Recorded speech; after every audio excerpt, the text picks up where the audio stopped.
Pois bem, meus queridos alunos, essa é a segunda aula, aula 2, continuação de instalações e manutenção predial, tá?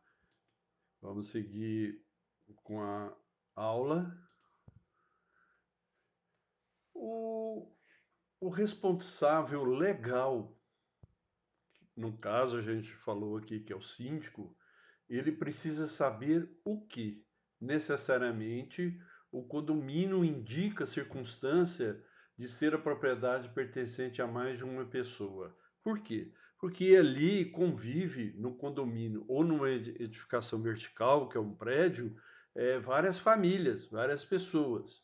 O síndico, que é o responsável legal para cuidar, além do prédio administrativamente, e de cuidar da segurança e de todos os outros fatores que condiz a,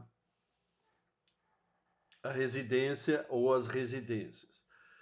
Então, é o direito simultâneo tido por várias pessoas sobre o mesmo objeto, no caso o apartamento ou a casa, incidindo tal direito não sobre uma parte determinada, mas sobre a fração ideal segundo a força do direito próprio de cada pessoa, né?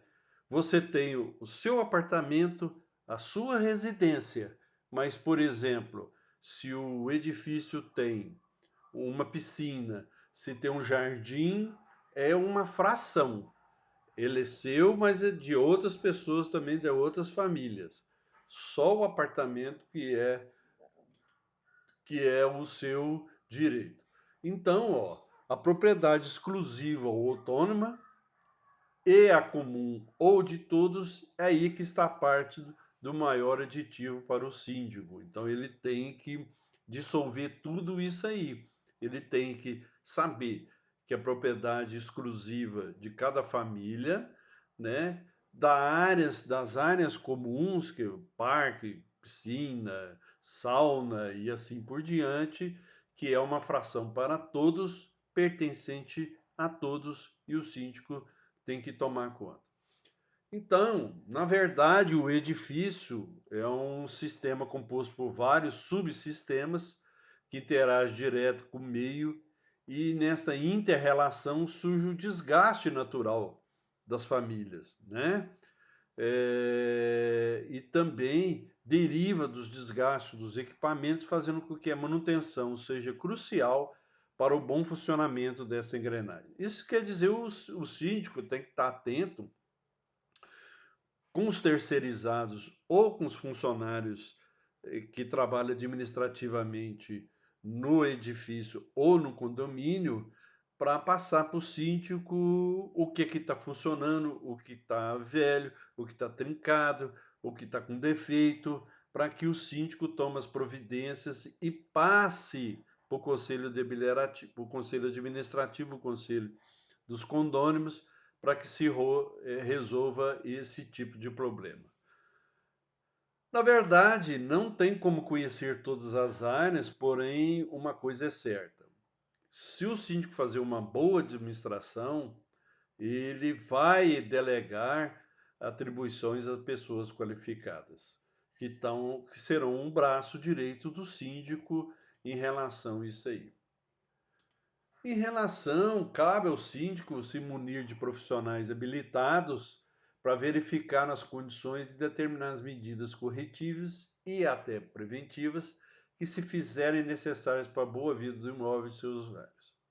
Contestado, feito o checklist, o check-out do que está ocorrendo na edificações verticais ou nos condomínios ou na residência, chega na mão do síndico, o síndico toma as devidas providências para a contratação de profissionais habilitados para se fazer correções, né, ou correções preventivas, ou, ou se fazer a manutenção corretiva.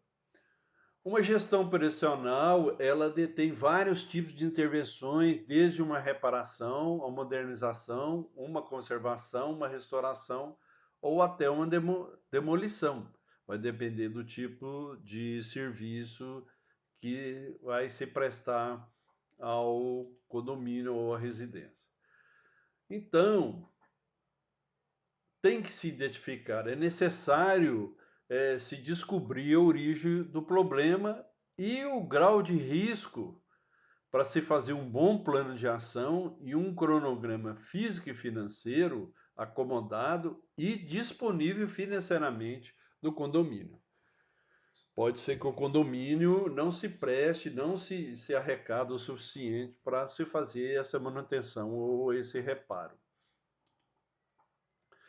Portanto, a seriedade do síndico, ele é o ponto-chave, não se pode alegar desconhecimento, ele não pode ser negligente ou passar a responsabilidade para a prefeitura, por exemplo. Então, cabe ao síndico, que ele é o legítimo representante do condomínio, se munir de profissionais habilitados e capacitados. Não pode, de espécie nenhuma, como ele é um responsável legal do condomínio ou da edificação, ele com a contratação de profissionais que são capazes de fazer o serviço a contento. O edifício é um grande sistema composto por vários subsistemas que se interagem direto com o meio ambiente e o ser humano. E nessa inter-relação surge o desgaste natural que deriva da deterioração dos equipamentos, fazendo com que a manutenção seja crucial para o bom funcionamento dessa engrenagem. O exemplo disso, vocês estão vendo uma imagem, por exemplo, de uma piscina, num condomínio, né? De repente a bomba para de funcionar, é de responsabilidade do síndico fazer um orçamento, no mínimo 3 orçamentos, e levar para o conselho dos condôminos aprovação do conserto dessa bomba. O conselho administrativo que vai deliberar e vai autorizar o orçamento para o reparo dessa bomba. Então, de qualquer maneira, é necessário que se planeje ou se estabeleça um plano de manutenção onde estratégias e graus de risco sejam determinados com conhecimento e responsabilidade, né? Se o condomínio tiver uma estratégia de manutenção preventiva, com datas e tudo, a economia para esse condomínio ela vai ser muito grande, porque se pode descobrir e se fazer as manutenções corretivas. A relação dos componentes e equipamentos dos diversos sistemas construtivos a serem inspecionados deverá apresentar complexidade compatível com o tipo de edifício em questão, bem como o nível de inspeção estabelecido. É claro que um condomínio de casas é diferente de uma edificação vertical que tem vários apartamentos, né? Aí vai depender dos equipamentos e dos componentes que tem no condomínio, nas edificações. Também os critérios de classificação das anomalias constatadas em uma inspeção, que feita por um perito, a real e efetiva conscientização que deverão declinar do simples reparo à manutenção coercitiva e evitar, se não o risco aos usuários de edificação por uma vertente, a inviabilidade econômica ou técnica de recuperação profilática por outro. Não se pode se impor também a um síndico que se faça uma inspeção predial, por exemplo, a cada 15 dias, né?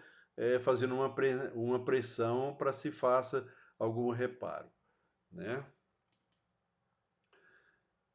Nós precisamos, você precisa ver se você é um perito ou se você é um usuário no seu condomínio, como se fosse uma empresa. Todas as casas ou todos os apartamentos ali se está na final lidando com patrimônios, de nossas famílias ou de várias famílias, e nem sempre o baratinho é o ideal. Já ouvimos de há muito jargão popular que barato sai caro. Isso quer dizer o seguinte, né? O síndico, o síndico leva uns orçamentos, por exemplo, eu citei sobre uma bomba da piscina, com 3 orçamentos. Dos 3 orçamentos, o mais barato também é de uma empresa que não é muito idônea. Então tem que ter esse tipo de acessibilidade. Não porque ser mais barato significa que tem a qualidade que a bomba vai ser, por exemplo, ser reparada. Se pode ter um risco de ter um reverse aí, né? Então tem que ter nesse sentido. O critério utilizado para se elaborar as inspeções prediais baseia-se na análise de risco. O que é análise de risco?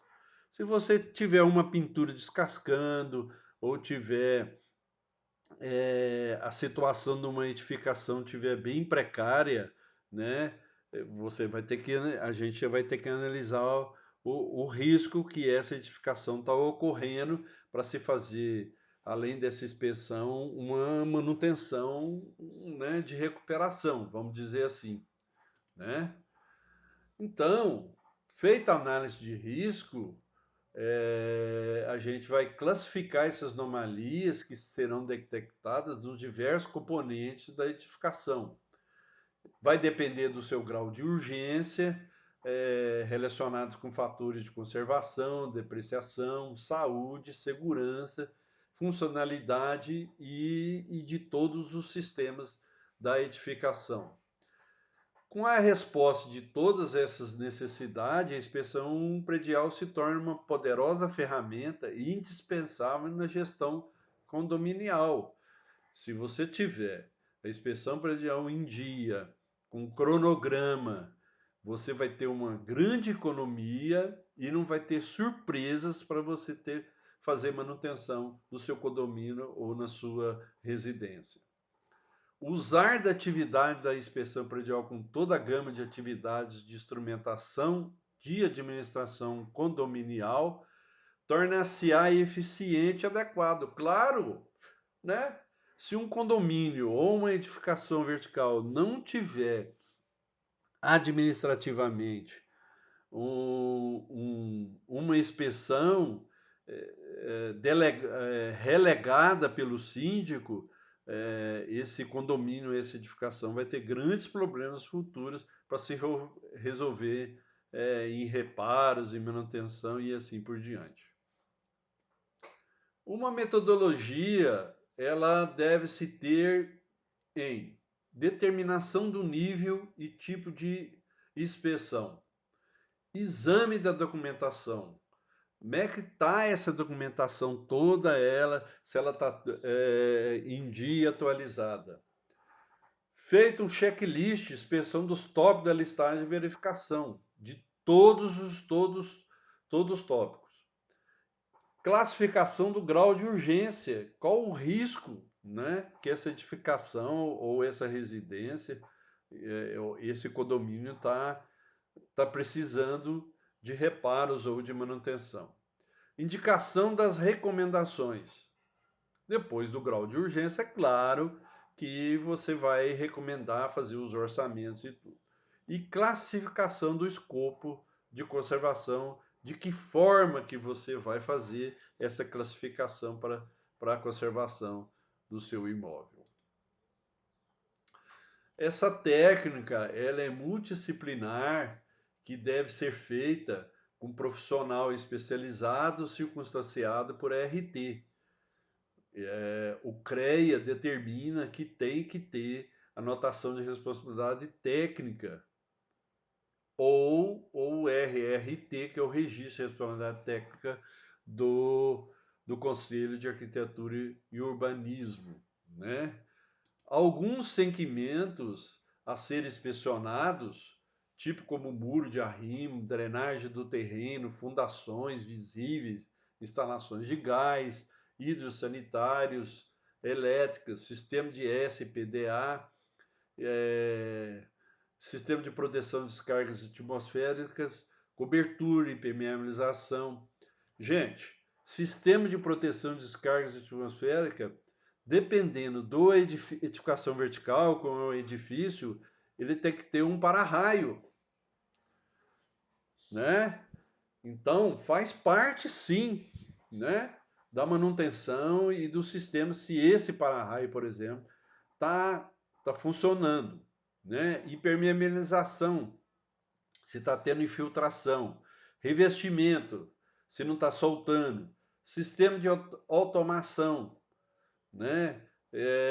O edifício ou condomínio não tiver sistema de motores, elevadores, isso no caso de edificações verticais, prevenção e combate a incêndio no condomínio e nas edificações verticais tem que ter os, os extintores de incêndio, né, aprovados pelos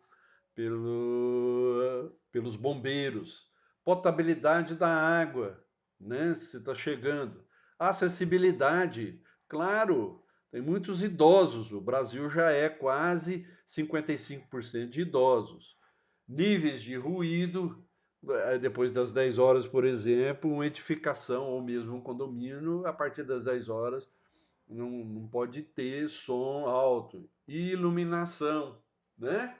Os corredores têm que ser iluminados, no caso de edificação vertical, e nos condomínios tem que ter iluminação de locomoção.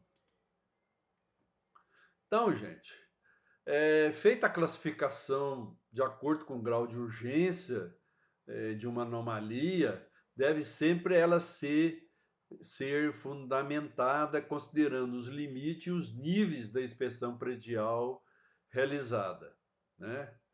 Então, primeiro, o crítico, o risco iminente contra a saúde e segurança. Segundo, regular, risco à funcionalidade. Terceiro, mínimo, risco de desvalorização precoce, porque à medida que você vai deixando o seu imóvel, né, o risco de desvalorização muito cedo pode acontecer, né? As recomendações técnicas pertinentes, dependendo da classificação determinada, de acordo com o grau de urgência, ela indica as medidas corretivas e preventivas que darão subsídio à elaboração de um plano de manutenção, né? Então você tem que, depois dos 3 pontos acima, você tem que elaborar um plano de manutenção que a gente vai ver para frente, né? Então, ó, de qualquer maneira, isso não impede que se estabeleça interdição em parte da edificação. Um apartamento está com um grande problema numa edificação vertical, o vazamento ele tem que ser isolado para se consertar isso aí, para não prejudicar os outros apartamentos, as outras famílias. E isso aí visa garantir a integridade dos usuários quando o surgimento de situações de grau de urgência crítico, né? Como eu citei aí, em setores específicos destacados o restante empreendimento inspecionado. Por exemplo, para você chegar na entrada, se tiver um buraco, tudo, ele tem que ser providenciado para não ocorrer nenhum acidente. Portanto, esse trabalho ele revela a legítima situação do imóvel, direcionando com profissionalismo as ações da manutenção e contribui para a economia da preservação e principalmente valorização do seu patrimônio como um todo. Se você fizer a inspeção predial de acordo com o cronograma, através do síndico, e se preservar e se fazer a manutenção preventiva, o seu imóvel vai se valorizar e vai estar sempre em dia como edificação boa. Se a gente usar esse instrumento, ele alcançará indubitavelmente um tempo maior de vida a sua edificação, o seu apartamento, a sua residência e principalmente com mais qualidade, né? E ele vai ter mais vida, ele vai ser mais valorizado. Então, de qualquer maneira, Tudo isso tem uma norma técnica que foi transformada em lei. O Código de Defesa do Consumidor, o CDC, ele transfere para as normas técnicas a força de lei, né? Então você que mora num condomínio, que mora numa edificação, é bom sempre ter o Código de Defesa do Consumidor, né? Então aquele profissional que é contratado para assessorar o síndico na inspeção predial, ele tem que se ater, no mínimo, em 4 normas da ABNT. O que é a ABNT? Associação Brasileira de Normas Técnicas, que no tange ao condomínio. A primeira é a 14.037 de 2011, que fixa as diretrizes para a elaboração do manual de uso, operação e manutenção de edificações, né? Essa norma é bom sempre estar na administração dos condomínios ou do edifício. A NBR 5674, ela fixa as diretrizes para manutenção predial. Cabe destacar a norma define como manutenção um conjunto de atividades a serem realizadas para conservar ou recuperar a capacidade funcional das edificações e de suas partes constituintes a fim de atender às necessidades e segurança dos seus usuários. Claro, né? Por isso que existem essas normas, né? Aí vem a, a NBR 15.575 de 2013, que é a norma de desempenho que foi feito para prédios novos, porque surgiram novos instrumentos, novos equipamentos, automatização dos prédios, chamados de prédios inteligentes, e tem essa norma de desempenho. A norma 16.280, ela é uma norma de gestão de reforma, né, que ela fixa parâmetros para a gestão das reformas dentro dos condomínios e unidades autônomas, no caso, edificações verticais. Então, em relação às duas primeiras normas, trouxeram o conceito de manutenção preventiva aos condomínios. E para se fazer essa manutenção, tem que ter a necessidade de um plano de manutenção. Então, CITER constitui uma lei sobre a manutenção preventiva que ela custa 5 vezes menos que as corretivas. Então, se você tiver no seu condomínio, nas suas edificações, no seu apartamento,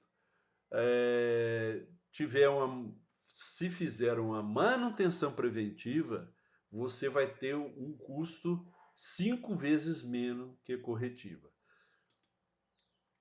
Então nós temos aí essa é uma fonte CITER de 1984. Vocês podem ver aí, tá certo?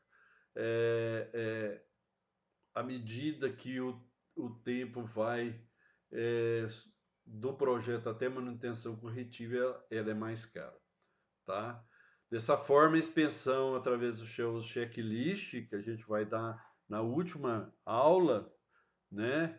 Ela vai determinar as prioridades e os graus de risco que vai permitir estabelecer um plano de manutenção corretiva com progressão para manutenção preventiva. Tá certo? Dessa forma, a gente tem que prestar atenção que essa aqui, ó, ela é mais cara, né? Ela é mais cara nesse, nesse conceito aqui, tá certo? Então, gente,